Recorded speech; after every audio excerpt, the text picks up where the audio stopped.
You are listening to The Pilgrim on the 405 with Will Christ. Join him as he and his guests discover how businesses thrive in California.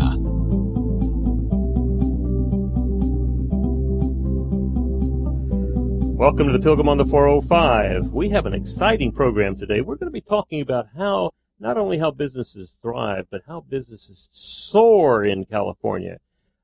Joel Lindenberg is a very competent career investment banker. We could talk about facilitating over $500 million in middle market M&A and capital formation transactions. That's all wonderful and good, but what we really want to know is, what are you seeing out there in the business world right now that will help businesses thrive in California? And we're also going to be talking about one of the most innovative and creative programs, Singularity University. So, Joel, welcome to The Pilgrim on the 405. Thanks, Will. Glad to be here. So tell us a little bit about what you're seeing in the business marketplace right now in terms of middle management, mid companies, M&A, capital formation. Well, I think if you're looking to raise capital or, possibly acquire a business, there couldn't be a better time to do it. There's just sort of a perfect storm of factors that have created an ideal environment for these types of transactions. Obviously, private equity has raised over $3 trillion in the past 5 years, so more dry powder available to be deployed than really ever before. We're also seeing a significant uptick in activity due to the recent tax cuts. Lots of companies have more cash to play with, particularly in the middle market. So there was actually a great New York Times article this morning. About half of surveyed executives said they were going to increase or accelerate their M&A schedules over the course of the next year. And another 75%, let me look at the stat quickly. Another 75% of respondents intend to use their tax savings on acquisitions. So really a frothy environment. Multiples are higher than they've ever been. I think over half of deals went for over 11 times EBITDA last year, which is historically significant and really outstanding. So great time to access capital markets and or sell a business. Just curious, has the repatriation of large capital funds that have been in offshore for a long time, is that playing any part in this? I think it is. I don't know if it's necessarily what we'd call a driver in terms of being a factor, but it definitely is a factor. Anytime companies have more liquidity, more cash at their disposal, M&A becomes, much more attractive. So for the mid-sized business owner, what does that mean? Does that mean you should be out looking to acquire, or should you be out looking to be acquired?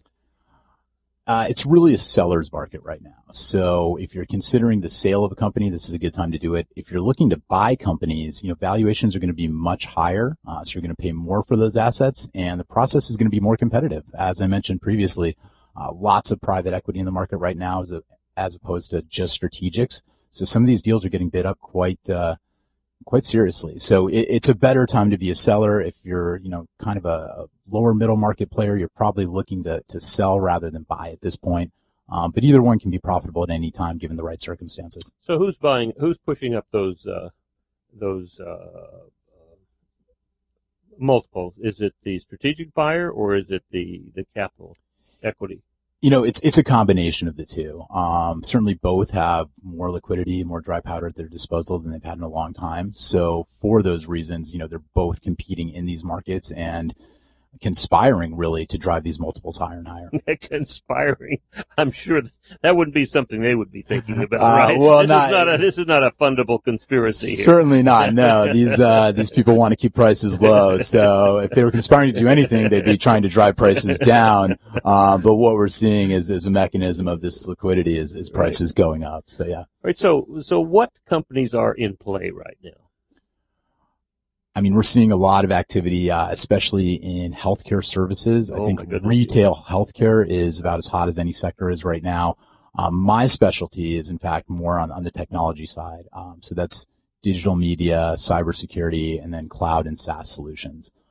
So that's where I do a lot of research on my own. And, obviously that space continues to be a driving factor in terms of, what markets are hottest. We're seeing cybersecurity deals go for multiples that are, really unheard of in other aspects or other sectors of the M&A marketplace. So that's a huge one.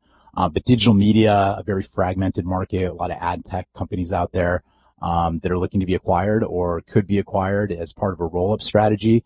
So I'd say looking at, personally, my view is, digital media, technology, ad technology, those are really hot spaces right now. So tell me what role you play. So a couple different roles, and it kind of depends where you're at in your process. I can do a lot in terms of preparing and planning for a transaction.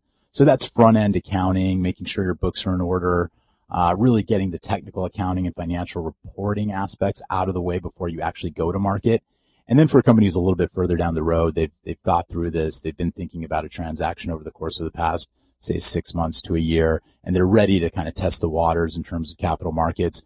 At that point, we can come in and really facilitate a process whereby we bring different strategic and financial buyers or bidders to the table and, create an auction style environment where we drive the valuation of your company as high as possible.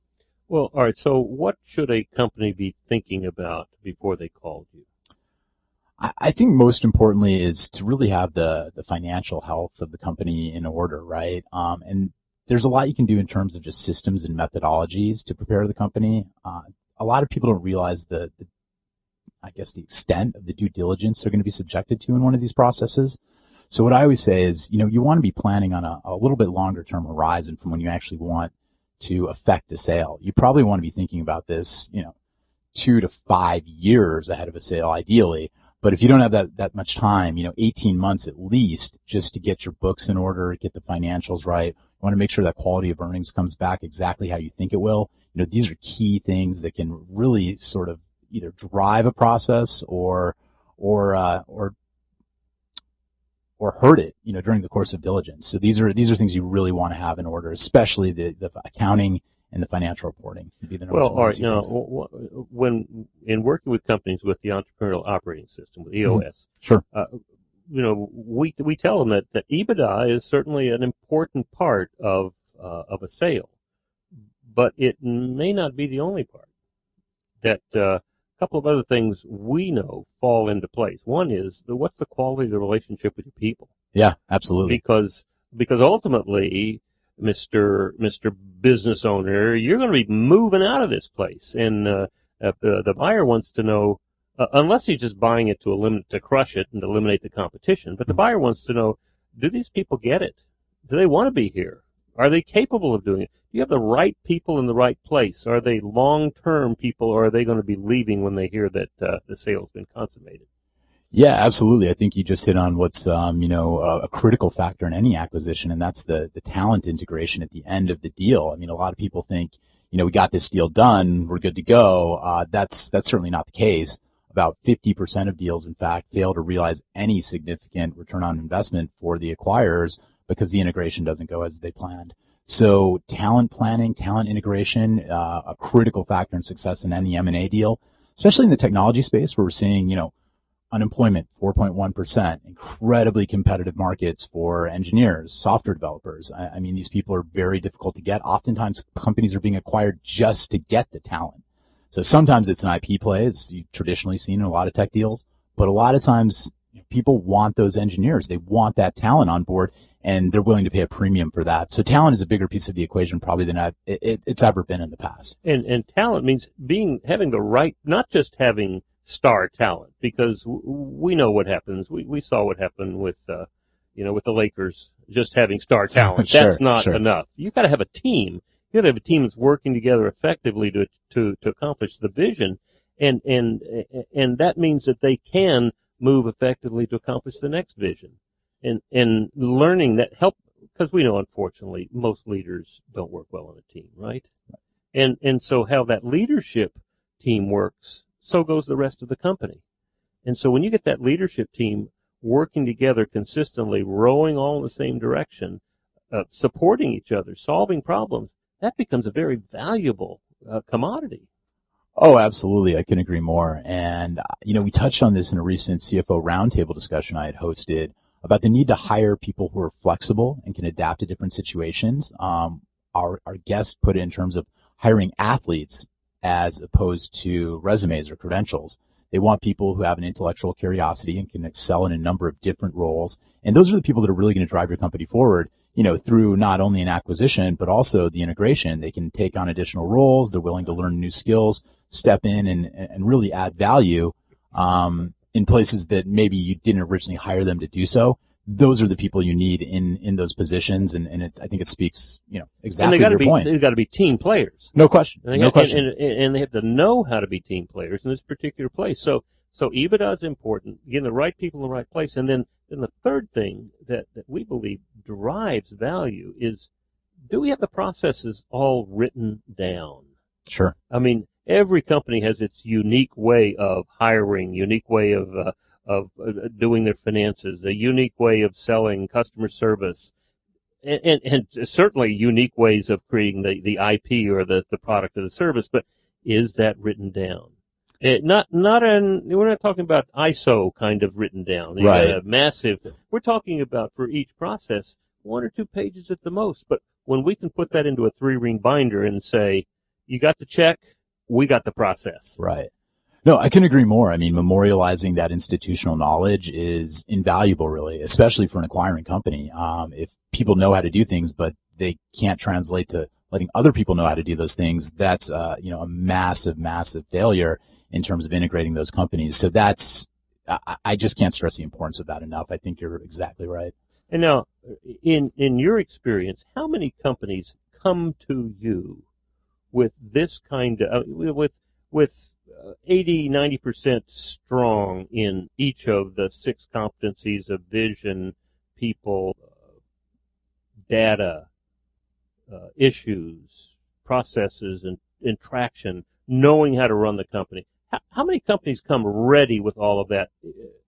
Surprisingly few. I mean, you get lucky on the off chance that somebody's strong in all those categories, and obviously that's great. It makes my job that much easier. But oftentimes what we find is, there's one or more of those, categories where there is some lack and it could use some improvement. And look, every business can always improve everywhere, right? But when you're talking about 90% threshold, I'd say it's very, very few. And a lot of what we do on the front end is trying to make sure that those things are in place and that those people are prepared to maximize their value in the marketplace. Our research across the nation with companies, most companies are operating at 20%. They're succeeding in spite of themselves. Right. And the attempt then is to jack up that EBITDA so that hopefully we can get a higher. But the reality is, if you got 3 to 5 years, you can turn that company into a place where 70, 80% strong in every one of those 6, right? Oh, absolutely. And that's why I would say, preparation is everything in this business. The further out you can start preparing for these types of transactions, the better it's going to go. If you're raising capital or something like that, that can be done over a, fairly shortened time horizon. But if you're actually looking to sell a business, exit a company, you really want to be planning on a 3 to 5 year sort of timeline. Well, all right. And planning means strengthening that business to make it the best it can possibly be. Absolutely. It takes time to do these things. It takes time to turn a ship around. And even if you don't have to turn it around, or you just have to steer a little bit differently, right?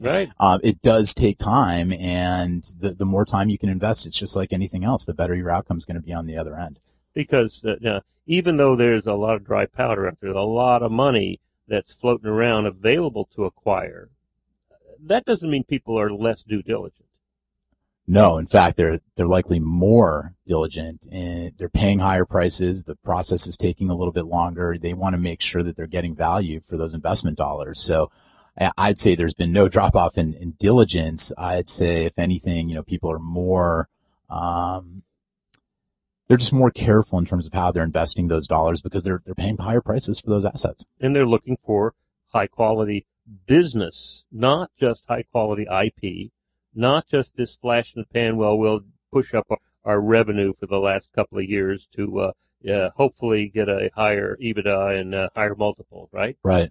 Absolutely. So the real strength of the company is in those 6 key components. And that's specifically what we've been talking about in the past couple of weeks here with some EOS implementers, because it's getting in and spending that, 2 years really helping that company get the systems down so they know what they're doing. They're following, getting that data every week. They're spending that 90-minute meeting every week looking at at their progress, and then also solving problems. Yeah, absolutely. I mean, what's the old adage? If you can't measure it, you can't fix it, you can't improve it. So I think having those measurements and those metrics and those KPIs in place, goes so far towards improving the fundamental value of a business, right? You can understand exactly what's been happening over, a longer term or longer time period. You can understand, where you can make improvements and really derive more value from the business at the end of the day. Well, wonderful. So can you stick around? We're gonna take a little break here and hear from our sponsors, but I want to talk to you about your experience with Singularity University. Yeah, absolutely. Happy to do so. Well, we'll take a little short break here from the Pilgrim on the 405, where we've been talking about how to make businesses thrive, in particular how to prepare businesses to be acquired.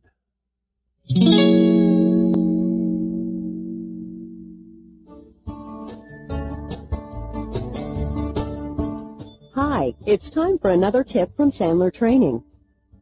Never ask for the order. Make the prospect give up. Always ask for the order is the salesperson's 11th commandment. The one that just dropped right off the tablets. Never ask for the order goes completely against traditional selling methods. If you don't ask for the order, how will you ever know when the customer is going to buy? Well, think about it. The only person who can really ask for the order is the prospect. Find the prospect's emotional needs first, provide the answers to meet these needs, and you'll discover that the prospect will give up and ask you for the order. And that's another tip from Sandler Training, finding power through reinforcement.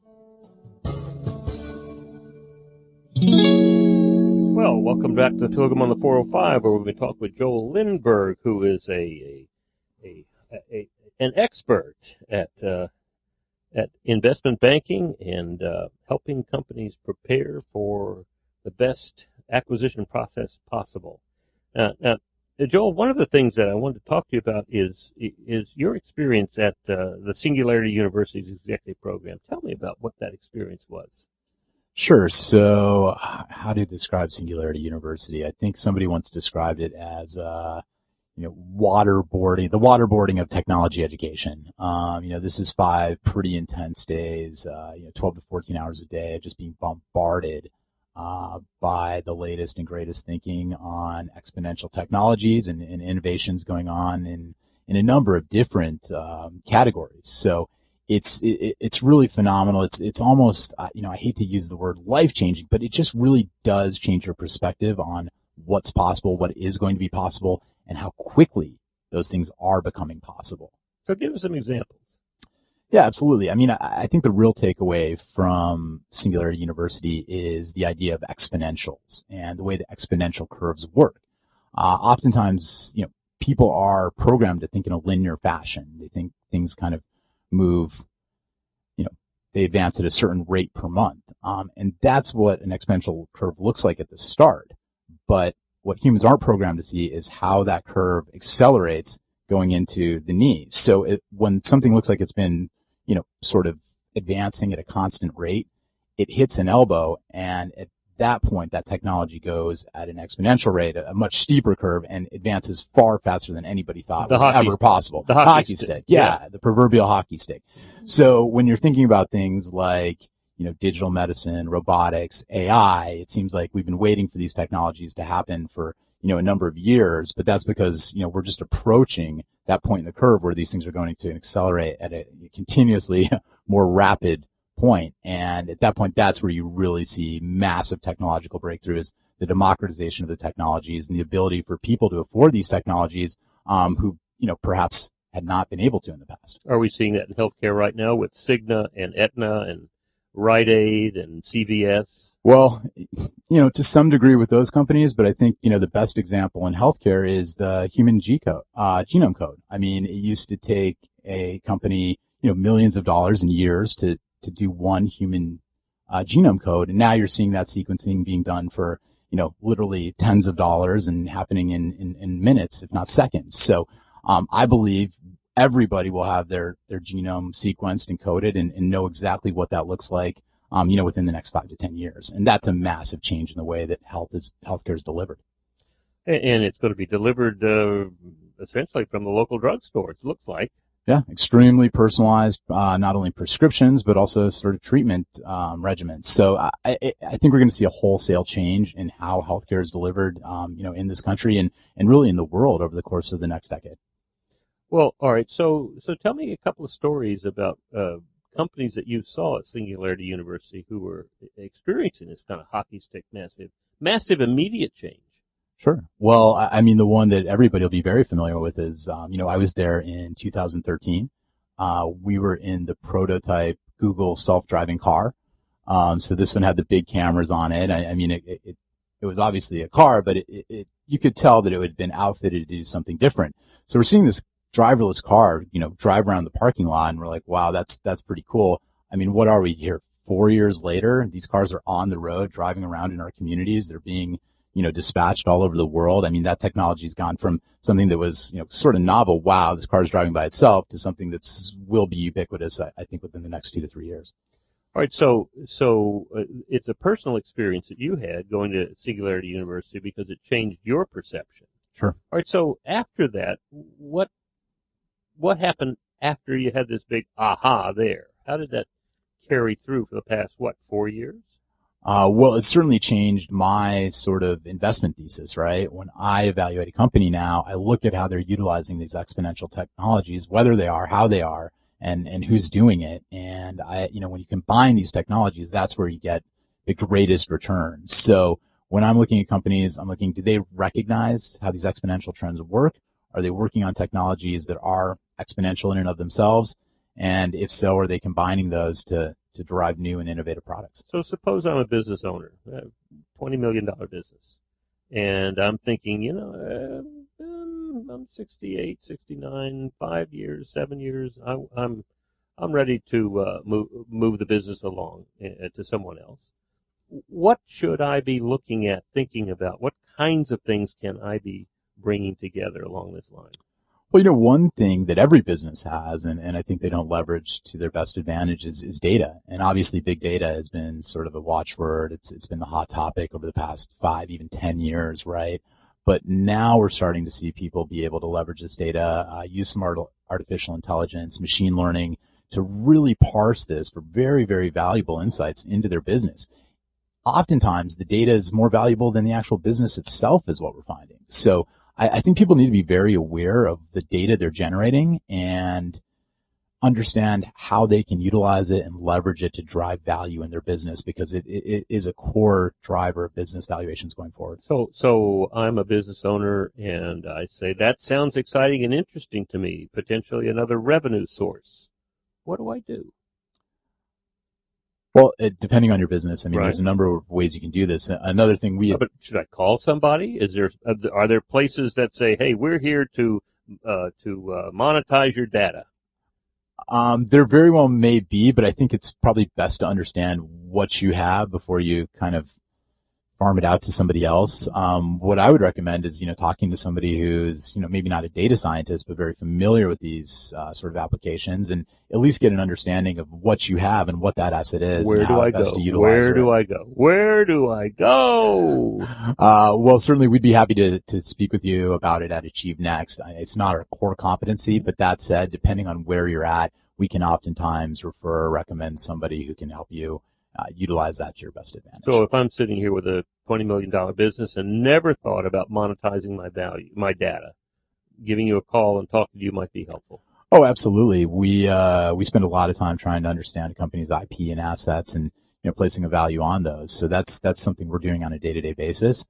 And whether or not I can value the specific data you have, I can certainly point you in the right direction in terms of what it might be and who you should go to do so.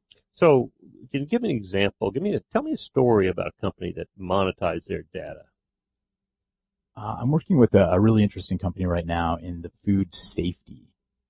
And essentially what they've done is they've created identifying signatures for harmful biologics in food. And they've created a database of these, which previously did not exist. Harmful biologics meaning? Salmonella, E. coli, Listeria, things that can contaminate the food source and potentially make you very sick, possibly kill you. So essentially they created a database of signatures for these different biologics, and there's literally millions of them. And the people who are really interested in this, it turns out they thought it would be sort of commercial food operations, restaurants, people of that nature, which there's a huge market for that. But it's the Department of Defense, the DoD, the government, very, very interested in this database. And they're currently working on a strategic partnership to monetize that database to a significant degree. All right. Any other ones? I mean, there's so many examples of this, especially when you get into, when you get into my space, which is, digital media, ad tech. I mean, you look at a company like, Maker Studio, recently sold to, Disney, $750 million. Very little revenue. Chump change, right? Yeah. So that was, that acquisition was done basically for the data, for the view data, on their page views. Interesting, right? I mean, there's not a lot of revenue to value or justify that valuation, but because they had so much data on what people were clicking on, what people were viewing, how long they were viewing it, results in a $750 million deal. So I'm thinking now out loud, having been a Sandler trainer for 16 years with Sandler Training worldwide, they have a huge number of people that come to their website. I wonder if they have thought about how they could take the data from that and sell it. Yeah, absolutely. And that's not selling names. This is not selling names, right? Right. I mean, it's it's the underlying behaviors associated with those names, right? I mean, you can parse the data from the name, separate those things entirely, and still have an incredibly valuable data set, right? Because it's understanding trends, behavior, what's driving people's decision-making process. That's what's really valuable to other companies, and that's where I think you can realize a ton of value from your data. Well, I know that I created a product and sold it to an internet company back in the mid-90s, and what they wanted, they literally, what we helped Fox Home Video to actually acquire email addresses. So internet was just getting started, right? Sure. And so, but the goal was to acquire email addresses, and during the initial release of the X-Men video, my product went out, a little 3-inch CD in that Christmas release of 5 million, and in order to access the wonderful data on that little 3-inch CD, they had to go up on the internet and put in their email address. Sure. They got a 23% open rate on that. All right. Now, they were looking to acquire data, but it was specifically email data, right? Personal data. Now, that's not what we're talking about today, though. We're talking about what's even more valuable is what do those people do? What did they do on the internet? What kinds of, on that massive website that you have, what are they looking at? What are they downloading? It's that metadata. It's, again, behavioral trends. How are people making decisions, whether those are buying decisions or browsing decisions? Whatever the case may be, there's some underlying behavior that can be deduced from analyzing those data trends. And again, that's just incredibly valuable to almost any business, right? And any business has a website. And there are companies out there who will take the data from a variety of similar businesses and what would you say, they put it together, right? Sure. And coordinate and take a look at all of those trends, and that becomes very valuable. Oh, absolutely. I mean, I think you're going to see even more of this, going back to Singularity University and exponential technologies, the Internet of Things. I mean, this changes the game in terms of how much data we as a society are producing on a daily, monthly, yearly basis. It used to be measured in gigabytes. It's now measured in terabytes per second. I mean, when you think of the enormity of that amount of information and the ability to parse it and actually leverage it, it's simply mind-blowing what the possibilities are. I mean, a team of a few data scientists actually, going through some actuary tables was able to, better deduce these tables than actuaries have been doing this, practicing it the same way for, over the last 150 years. These guys got a data set, a couple days, had a better table than this insurance company had developed over the whole course of their history. The traditional was the MetLife actuarial sheet, right? Right. And these data science upended that in, a couple of days. So it's just incredible to think, what the possibilities are when you can really analyze and leverage these massive amounts of data. All right. Now, are we talking about the business owner, the 65, 70-year-old business owner, doing what he does with his iPhone, calling his grandson in to tell him how to use it? This is, probably a little bit more sophisticated than that. Data scientists are in incredibly high demand right now. Going back to that talent conversation, a lot of CFOs are telling us that's what they're hiring for now. It's people who can manipulate these massive data sets, really understand what it looks like, and then explain it to other people. Because, maybe as the 65, 70-year-old executive, you don't have a whole lot of direct experience with data science. But if you can bring in somebody who can, not only do the technical work, but then, put that information into a format that makes sense for you and allows you to make better decisions, that's where you're getting a ton of value from your team. Well, that's one of the things I'm very interested in. When I talk about helping businesses thrive, I mean, in many cases, California, while we're talking, we're sometimes described as the nuts and fruit cases of the world, right? At the same time, we're also the place of great creativity. And Orange County, LA, tremendous generators of creativity. Sure.